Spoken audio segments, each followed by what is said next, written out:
హైదరాబాదు అంటే ultra modern city, metro city, అట్లాంటి సిటీలో ఈ ఘటన అసలు ఎలా అర్థం చేసుకోవాలో, ఎలా దర్యాప్తు చేయాలో అర్థం కాక తలబట్టుకుంటున్నటువంటి పరిస్థితి పోలీసు యంత్రాంగాన్ని అయింది. శంకరంపల్లిలో జరిగినటువంటి ఒక ఘటన. అక్కడ ఒక అపార్ట్మెంట్లో ఉండేటువంటి తేజస్విని అనే అమ్మాయి వాళ్ళ తల్లితో కలిసి ఉంటుంది.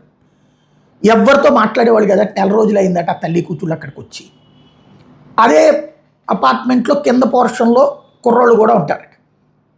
ఏమైందో తెలియదు, అమ్మాయి ఉన్నట్టుండి నిన్న తలుపులు కొట్టడం పక్కన వాళ్ళవి అదంతా అయిపోయింది. ఆ తర్వాత నగ్నంగా పరుగులు పెట్టుకుంటూ వెళ్తే అమ్మాయి ముందు ఒక కుర్రోడు పరిగెత్తుకుంటూ వెళ్ళాడు.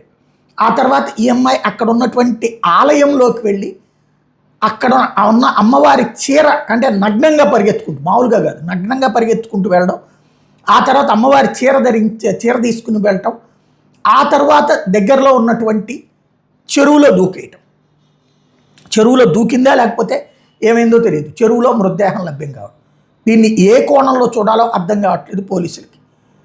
మూఢనమ్మకాల కోణమా, లేదా వేధింపుల కోణమా, లేదా మంత్ర ప్రయోగ కోణమా, పూజల కోణమా ఏంటనే దాని మీద ఇప్పుడు విచారించాల్సి వచ్చింది.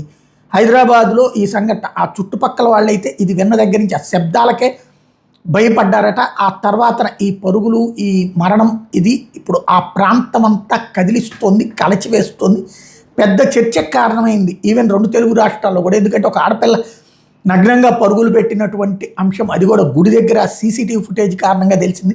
గుళ్ళో చీర పట్టుకుని మళ్ళీ అమ్మవారికి సంబంధించింది అనేది పెద్ద అంశమే అవుతుంది. అసలు ఏం జరిగిందన్నది తేలాల్సి ఉంది.